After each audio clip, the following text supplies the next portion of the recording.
Colonel academy के online platform पर एक बार फिर से आपका स्वागत है। आज का हमारा वीडियो महिलाओं बच्चों SC ST के संरक्षण का प्रैक्टिस वीडियो है।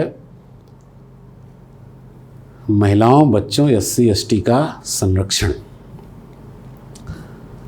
ध्यान रहे, यह एकमात्र प्रैक्टिस वीडियो है। इसमें पूरा कॉन्सेप्ट आपको नहीं पढ़ाया गया है। पूरा कॉन्सेप्ट आपको पढ़ने के लिए कर्नल एकेडमी के ऐप में यह टॉपिक अपलोड है, आप उसको पढ़ सकते हैं और कोशिश करिए कि पहले टॉपिक पढ़ लीजिए, फिर आप प्रैक्टिस वीडियो को सॉल्व कीजिए, तो आपको ज़्यादा मदद परीक्षा के लिए मिल पाएगी। भारत के संविधान का कौन सा अनुच्छेद महिलाओं को संरक्षण प्रदान करता है? होता क्या है कि महिलाओं के संरक्षण के लिए बहुत सारे अधिनियमों का, संविधान का सहारा लिया गया है कि कहाँ कहाँ महिलाओं को संरक्षण दिए गए हैं। उसमें ये सवाल आपसे पूछा जा रहा है कि भारत के संविधान का कौन सा अनुच्छेद महिलाओं को संरक्षण प्रदान करता है।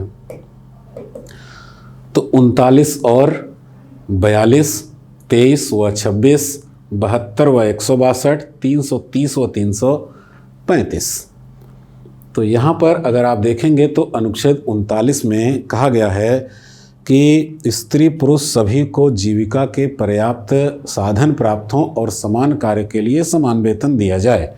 यानी कि यहाँ पर महिलाओं को पुरुषों के समान माना गया, यानी कि उन्हें संरक्षण दिया गया। और अनुच्छेद 42 में प्रसूति सहायता का उपबंध किया गया, यानी गर्भवती महिलाओं को राज्य द्वारा कुछ सहायता दी जाएगी। तो ये दोनों अनुच्छेद जो हैं महिलाओं को संरक्षण प्रदान करते हैं और पहले ही विकल्प ए में आपका उत्तर प्राप्त हो जाता है। अगर इन विकल्पों पर आप विचार करते हैं तो अनुच्छेद 23 ये मानव के दुर्व्यापार से संरक्षण देता है।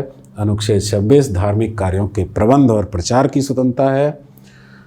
अनुच्छेद 72 में राष्ट्रपति की क्षमादान शक्तियाँ होती हैं। 162 में राज्य की कार्यपालिका शक्ति का विस्तार होता है। 330 में लोकसभा में SC ST के लिए सीटों का आरक्षण होता है और 335 में रिजर्वेशन की बात कही गई है।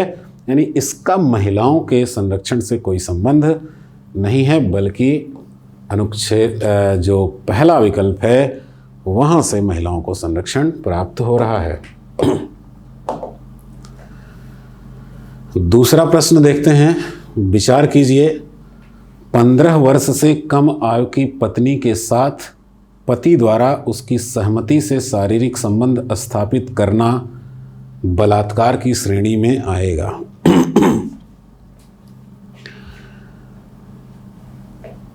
महिलाओं के संरक्षण का ये टॉपिक है और भारतीय दंड संहिता से ये प्रावधान लिए गए हैं।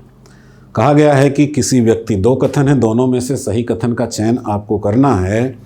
और कहा गया है कि कोई व्यक्ति है, अगर उसकी पत्नी 15 साल से कम आयु की है और उसके साथ वह उसकी सहमति से भी शारीरिक संबंध बनाता है तो अब बलात्कार माना जाएगा। क्या ये सही है? अब दूसरा कथन है कि पति द्वारा पत्नी का बलात्कार किया जा सकता है, चाहे वह किसी भी आयु वर्ग में हो, पत्नी की उम्र चाहे जितनी हो। क्या ये सही है? तो यहाँ पर मैं आपको बताना चाहूँगा कि ये दोनों बातें बिल्कुल सही हैं।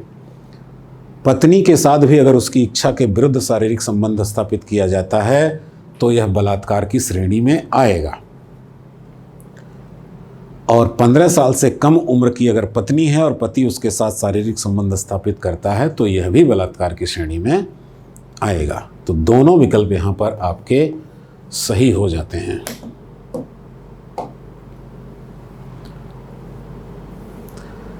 तीसरा प्रश्न है, विचार कीजिए। दो कथन यहाँ पर भी हैं, आपको विचार करना है कि कौन सा सही है। पहला है, घरेलू हिंसा से महिलाओं का संरक्षण अधिनियम वर्ष 2000 से लागू है। पहली बात तो ये गलत हो गया, क्योंकि ये 2000 से लागू नहीं है। घरेलू हिंसा से महिलाओं का संरक्षण अधिनियम ये 2006 से लागू है। दूसरा है, इसके अंतर्गत संरक्षण अधिकारियों की नियुक्ति की जाती है। ये कथन सही है। घरेलू हिंसा अधिनियम के तहत कहा गया है कि पुलिस अधिकारी, मजिस्ट्रेट या सेवा प्रदाता मतलब कोई NGO या कोई कंपनी जो कि महिलाओं के हितों के लिए कार्य करती है उसको सेवा प्रदाता कहते हैं। इनमें से किसी को भी संरक्षण अधिकारी के रूप में नियुक्त किया जा सकता है, जिनका कर्तव्य होता है कि पीड़ित महिला को क्या क्या कानूनी रिलीफ, मदद उनको प्राप्त हैं उसके बारे में जानकारी देना इनका कर्तव्य होता है। और भी बहुत सारे कर्तव्य होते हैं जिसको हमने चैप्टर में बाकायदे आपको पढ़ाया है। तो इसका मतलब है कि 2 सही है, 1 गलत है, मतलब सिर्फ बी यहाँ पर सही होगा। चौथा प्रश्न है, सामूहिक बलात्कार के लिए आईपीसी की किस धारा में दंड का प्रावधान है? यानी कि कौन सी धारा सामूहिक बलात्कार को दंडित करती है, इसमें दंड किस धारा के तहत दिया जाता है? 376A, 376B, 376C, 376D। ध्यान रहे कि सामूहिक बलात्कार का प्रकरण इधर पिछले कुछ वर्षों में बहुत ज़्यादा उठा है और इसलिए यह एक बहुत ही इम्पॉर्टेंट धारा है। यहाँ से निश्चित तौर पर आपसे सवाल पूछा जाएगा। तो जो बलात्कार के लिए दंड है वो 376 में होता है। 376B में अभिरक्षा में पत्नी के साथ बलात्कार होता है। 376C अभिरक्षा में बलात्कार होता है और 376D जो होता है यही होता है सामूहिक बलात्कार के लिए दंड का प्रावधान करता है 376D, जिसमें 20 वर्ष तक के कारावास का प्रावधान है और कुछ दशाओं में मृत्यु दंड का भी प्रावधान यहाँ पर किया गया है।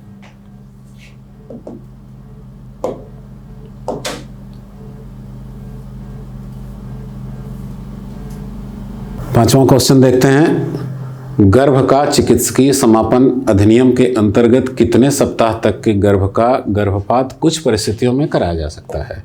देखिए, इस प्रश्न का मतलब ये है कि सामान्यतः सामान्य परिस्थितियों में किसी महिला का गर्भपात नहीं कराया जा सकता, लेकिन कुछ ऐसी परिस्थितियां होती हैं जैसे कि उसका जीवन जोखिम में पड़ गया हो उस गर्भ में बच्चे के कारण, तो गर्भपात कराने की अनुमति दी जाती है, जिसको डिटेल से हमने चैप्टर में पढ़ाया है। तो कितने सप्ताह तक के गर्भ का गर्भपात करवाया जा सकता है डॉक्टर की सलाह लेकर के, यही आपको जवाब देना है। इसमें विकल्प है 10 सप्ताह, 12 सप्ताह, 20 सप्ताह, 24 सप्ताह। तो इसका उत्तर है 20 सप्ताह तक के गर्भ का गर्भपात कराया जा सकता है। लेकिन इसके साथ ही हम थोड़ी सी अतिरिक्त जानकारी आपको देना चाहते हैं और वो ये है कि अभी हाल ही में उच्चतम न्यायालय ने एक निर्णय सुनाया है जिसमें 24 सप्ताह के गर्भ का गर्भपात कराने को उन्होंने जायज़ ठहराया है, क्योंकि उससे महिला का जीवन जोखिम में पड़ गया था। यानी कि 20 सप्ताह से ज़्यादा का भी गर्भपात करवाया जा सकता है, न्यायालय के निर्णय से ऐसा स्थापित हुआ है। लेकिन चिकित्सकीय समापन अधिनियम के अंतर्गत सवाल पूछा जा रहा है, तो ये विकल्प आपका सही होगा। इसमें 2 डॉक्टरों की कम से कम राय होनी चाहिए और 12 सप्ताह तक का गर्भ है तो 1 डॉक्टर की सलाह से भी गर्भपात करवाया जा सकता है। बहुत सारे नियम हैं इसके लिए। छठवां प्रश्न है, विचार कीजिए। 2 कथन हैं इसमें, दोनों पर आपको विचार करना है, कौन सा सही है उसी का आपको उत्तर देना है। दहेज प्रतिषेध अधिनियम 1961 के अंतर्गत मुस्लिम स्वीय विधि के अंतर्गत दी गई मेहर की राशि दहेज नहीं है, पहली बात। दूसरा, जीवन निर्वाह के लिए ली गई धनराशि के बदले विवाह करना दहेज अधिनियम के अंतर्गत दंडनीय नहीं है। कहने का मतलब ये है कि मुसलमानों का जो विवाह होता है, आपने देखा होगा मुस्लिम धर्म में जो शादियां होती हैं मुस्लिम विधि के अंतर्गत, उसमें वर पक्ष द्वारा वधु पक्ष को एक राशि दी जाती है जिसको मेहर की राशि बोलते हैं। पहला कथन कह रहा है कि वह दहेज की श्रेणी में नहीं आता, और दूसरा कथन है कि अगर आपने इस शर्त पर किसी से विवाह किया, जैसे आपका जीवन जीना अब दुभर हो जाए, कोई आपके पास संसाधन नहीं बचे हैं और किसी महिला से आप इसी शर्त पर विवाह करते हैं कि आपको जीवन जीने के लिए कुछ पैसे या कुछ संसाधन संपत्ति मिल सकती है, तो ही आप विवाह करेंगे, तो कहा गया कि यह दहेज के अंतर्गत नहीं आता है, यानी कि आपको दंडित नहीं किया जा सकता दहेज प्रतिषेध अधिनियम के तहत।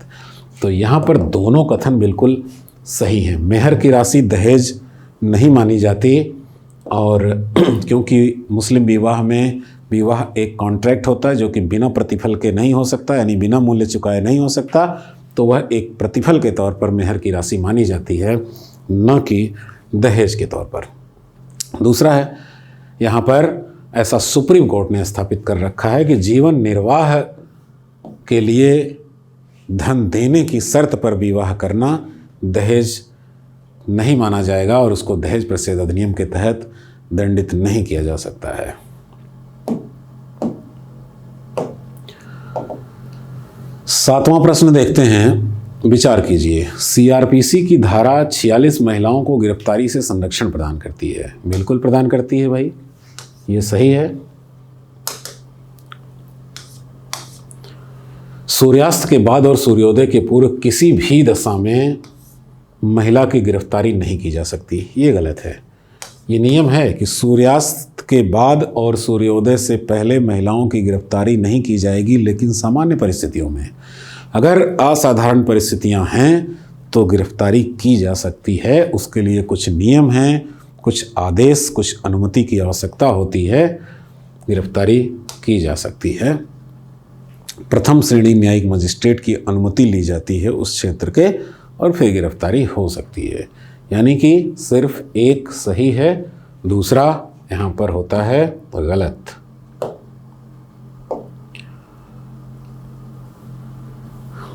आठवें प्रश्न पर आ जाते हैं। संविधान का कौन सा अनुच्छेद बच्चों को संरक्षण प्रदान करता है? जैसे अभी महिलाओं को संरक्षण की बात कही गई थी संविधान के अनुच्छेद में, अब बच्चों के संरक्षण की बात कही जा रही है।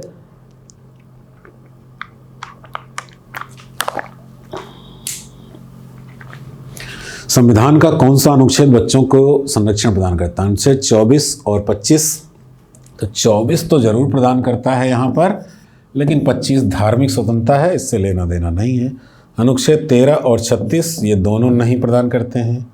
अनुच्छेद 24 और 45, 24 में कहा गया कि बच्चों को खतरनाक कार्यों और कारखानों में नहीं लगाया जाएगा, और 45 में कहा गया है कि 6 वर्ष तक के बच्चों की देखरेख और उनकी शिक्षा की व्यवस्था की जाएगी। यानी कि यही आपका विकल्प होगा। यही दो अनुच्छेद हैं जो बच्चों को यहाँ पर संरक्षण प्रदान कर रहे हैं। 9वां प्रश्न है, कौन सा सही सुमेलित नहीं है? बाल विवाह संरक्षण अधिनियम 2006, गर्भ का चिकित्सकीय समापन अधिनियम 1971, महिलाओं का अशिष्ट रूपण अधिनियम 2005, घरेलू हिंसा से महिलाओं का संरक्षण अधिनियम 2005। यानी कौन सा अधिनियम कब बनाया गया है, उसी हिसाब से आपको इसे सुमेलित करना है। और इस हिसाब से जो सी वाला है ये बिल्कुल सुमेलित नहीं है, क्योंकि महिलाओं का अशिष्ट रूपण अधिनियम 1986 था, 2005 नहीं। इसलिए 9वें प्रश्न का सी विकल्प सही होगा।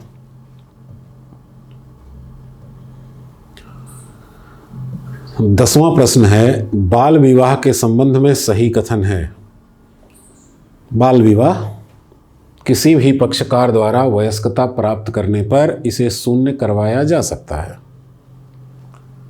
यानी जो लड़की है या लड़का है, जब वो वयस्क हो जाएंगे तो चाहें तो उस विवाह को समाप्त करा सकते हैं, यानी कि शून्य करा सकते हैं।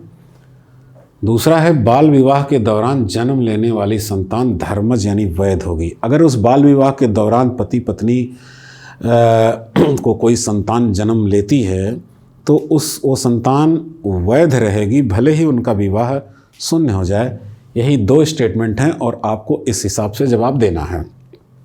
तो किसी भी पक्षकार द्वारा वयस्कता प्राप्त करने पर इसे शून्य करवाया जा सकता है, ये बिल्कुल सही है। जैसे ही लड़का या लड़की बालिग होंगे वह उस बाल विवाह को शून्य करवा सकते हैं।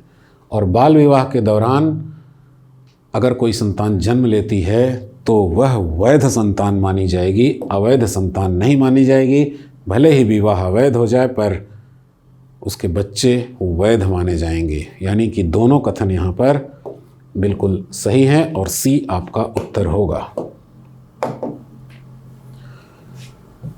11वां प्रश्न है, गलत विकल्प का चयन कीजिए। अनैतिक व्यापार निवारण अधिनियम 1956, बाल श्रमिक निषेध एवं नियमन अधिनियम 1986, कारखाना अधिनियम 1988। ये 1988 का नहीं है बल्कि 1948 में कारखाना अधिनियम बनाया गया था, इसीलिए ये जो है आपका उत्तर है। यानी कि दिए गए विकल्पों में ये विकल्प गलत है, मतलब कारखाना अधिनियम 1948 का है, न कि 1988 का है।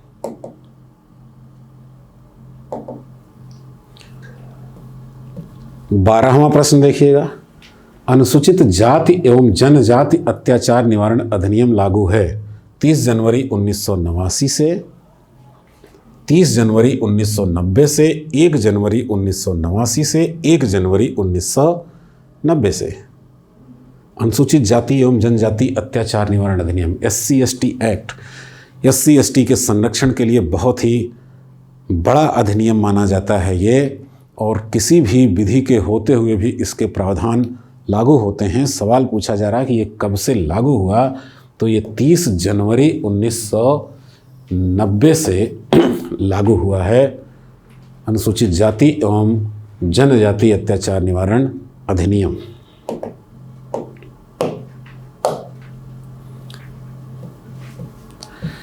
13वां प्रश्न है, अनुसूचित जाति आयोग का गठन संविधान के किस अनुच्छेद के अंतर्गत किया गया है? अनुच्छेद 338, 338 क, 338 ख, 340।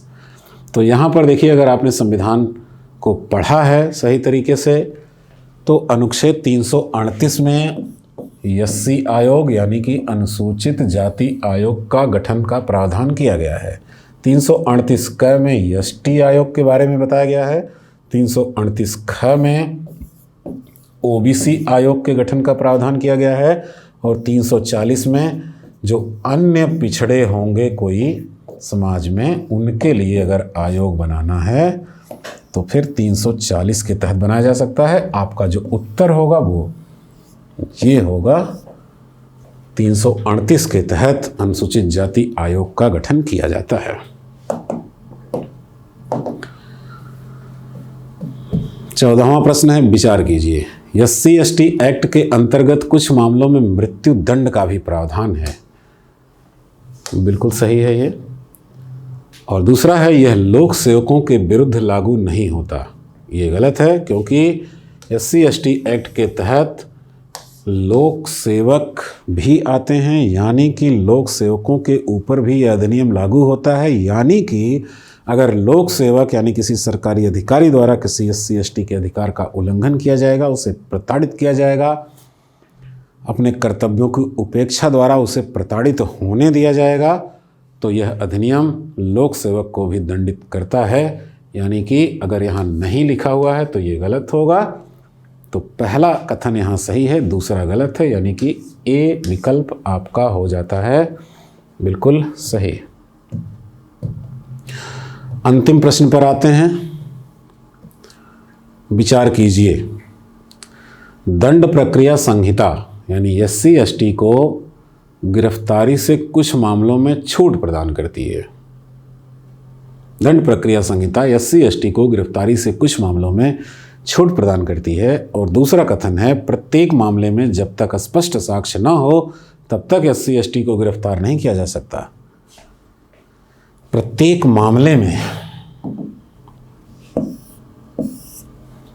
तो ये गलत है। ऐसा कोई संरक्षण प्राप्त नहीं है। जैसे सबके लिए है वैसे SC/ST के लिए भी है CRPC के तहत। और पहला क्या लिखा है, दंड प्रक्रिया संहिता SC/ST को गिरफ्तारी से कुछ मामलों में छूट प्रदान करती है। ऐसा भी नहीं है, छूट सिर्फ महिलाओं को कुछ मामलों में दी गई है, जैसे सूर्यास्त के बाद और सूर्योदय से पहले। तो ये भी गलत है, यानी कि दोनों कथन यहाँ पर होते हैं गलत। और यहाँ तक आकर के आपके 15 प्रश्न समाप्त हो जाते हैं। उम्मीद करते हैं कि पहले आपने टॉपिक पढ़ा होगा, उसके बाद ही आपने प्रश्नों को सॉल्व किया होगा। अगर गलतीवश आपने पहले प्रश्न ही सॉल्व कर लिया है पहले पूरा टॉपिक नहीं पढ़ा है तो अगला प्रैक्टिस वीडियो देखने से पहले आप उसके टॉपिक को ज़रूर पढ़ें, उसके बाद आप प्रैक्टिस वीडियो को सॉल्व करें तो आपके लिए ज़्यादा सहूलियत होगी।